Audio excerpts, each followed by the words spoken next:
Husband announced he was leaving me for my sister at family dinner they planned to confess at dinner. I let them, right after I emailed the entire family 2 years' worth of their lies. I have an announcement to make, Andrew said, tapping his wine glass with a spoon. The conversation around my parents' crowded dinner table quieted as everyone turned toward my husband of 7 years. I watched his face carefully, noting the slight tremor in his hand, the way his eyes darted toward my sister, Jenna, before settling somewhere above everyone's heads.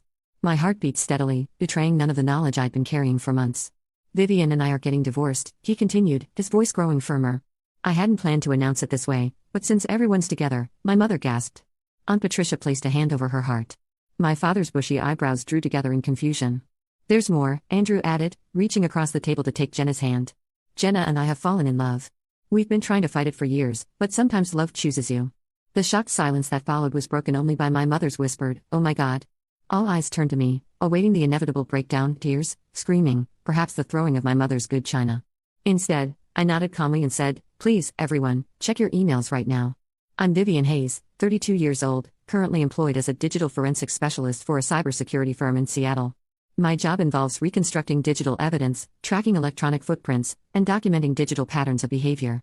I'm good at what I do, methodical, thorough, and patient. What I wanted was simple, a loving marriage built on honesty and mutual respect. Standing in my way were my husband Andrew and my younger sister Jenna, who had apparently decided that their happiness was worth sacrificing mine. The injustice wasn't just their affair. It was the elaborate deception that accompanied it. The lies told not just to me, but to our entire family. The rewriting of our shared history to justify their betrayal. The assumption that I would play the role of blindsided victim in their carefully constructed narrative. Emails? Andrew asked, confusion flickering across his face.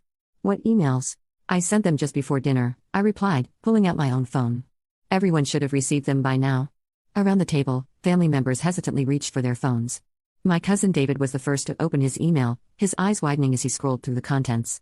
My mother followed, her hand flying to her mouth as she gasped for the second time that evening. What have you done? Jenna hissed, her face paling as she grabbed her own phone. Andrew looked increasingly uneasy, glancing between me and his still unopened email. Vivian, whatever this is, it's just documentation, I said evenly. Something I'm particularly good at. As more family members opened their emails, the expressions around the table transformed from shock at the announcement to something darker.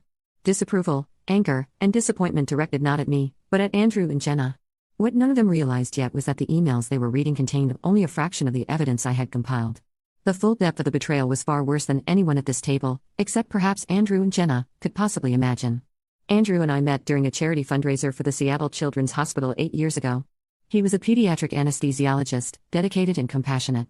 I was there representing my company, which had donated cybersecurity services to the hospital. Our connection was immediate and intense. Within a year, we were married in a small ceremony in my parents' backyard. Those early years were beautiful. We bought a craftsman bungalow in Queen Anne and spent weekends renovating it together. Andrew's work schedule was demanding, but he'd always make time for us. Surprise weekend getaways, cooking elaborate Sunday breakfast, leaving little notes in my laptop bag. I'd never felt more secure or more loved. Jenna had always been the restless one in our family, dropping out of college twice, moving between cities, and changing careers with dizzying frequency. When she moved back to Seattle 3 years ago after another failed attempt at finding herself in Denver, I was the one who suggested she stay with us until she found her footing. Andrew was hesitant at first. Are you sure? It might change our dynamic, he said. She's my sister, I replied. Family helps family.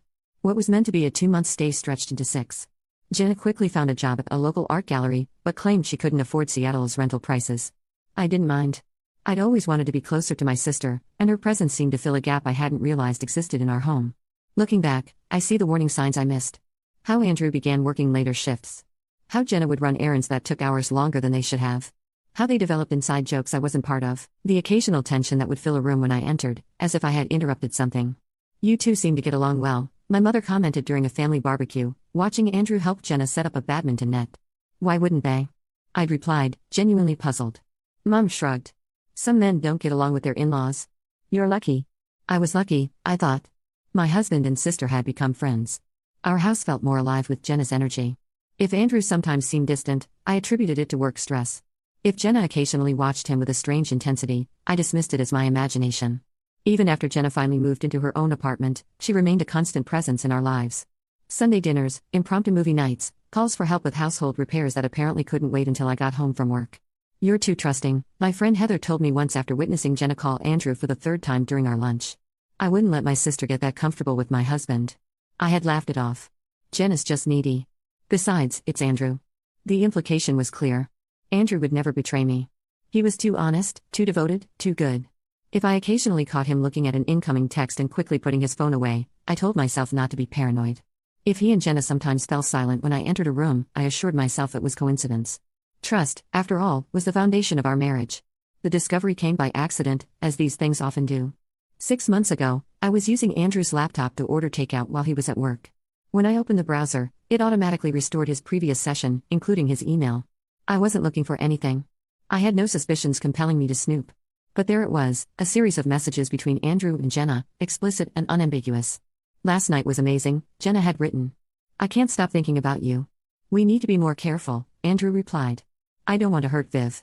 I read through the entire thread with a strange detachment, as if I were examining evidence for a case at work rather than witnessing the collapse of my marriage. The emails stretched back over 2 years.